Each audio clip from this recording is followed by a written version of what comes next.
ખૂબ જ વજનદાર ભાર સાથે અજાણ્યા અને લાંબા રૂટ્સ પર અવિરત મુસાફરી કરવી સહેલી નથી. સામે હોય છે અનેક પડકારો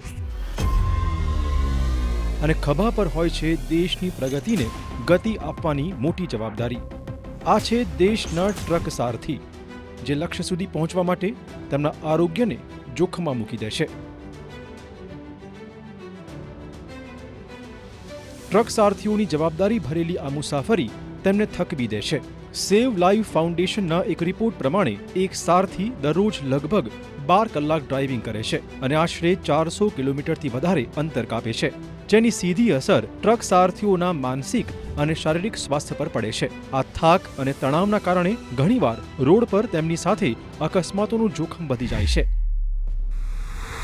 સેવ લાઈવ ફાઉન્ડેશનના બીજા એક સર્વે પ્રમાણે દેશના લગભગ 49% ટ્રક સારથી એવું માને છે કે થાક કે ઊંઘ આવતી હોવા છતાં તેઓ લાંબા રૂટ્સ પર ડ્રાઇવિંગ કરતા રહે છે. 500 किलोमीटर 600 किलोमीटर चलाता हूँ. सफ़र लंबा हो तो वैसे चलाता हूँ. बहुत ज़्यादा सेहत बेकार होता है. ટ્રક સારથીઓનો થાક અને તણાવને ઓછો કરવાના ઉદ્દેશથી આજે દેશમાં ઇન્ફ્રાસ્ટ્રક્ચર્સને સુધારવાની સાથોસાથ વાહન બનાવનારી કંપનીઓ, નીતિ નિર્ધારકો, ટ્રાન્સપોર્ટર્સ અને ઇન્ડસ્ટ્રીઝના લોકોને એકસાથે મળીને કામ કરવાની જરૂર છે.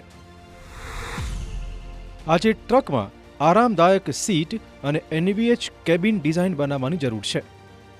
એટલે એવા કેબિન જેમાં ઓછો અવાજ, ઓછું વાઇબ્રેશન અને આરામની પૂરેપૂરી વ્યવસ્થા હોય. આ સિવાય ટિલ્ટ ટેલિસ્કોપિક સ્ટીયરિંગ, AMT અને ક્રૂઝ કંટ્રોલ જેવા ફીચર્સ ટ્રકમાં હોવા જરૂરી છે કે જેથી તેમની મુસાફરી વધારે સુરક્ષિત બનાવી શકાય.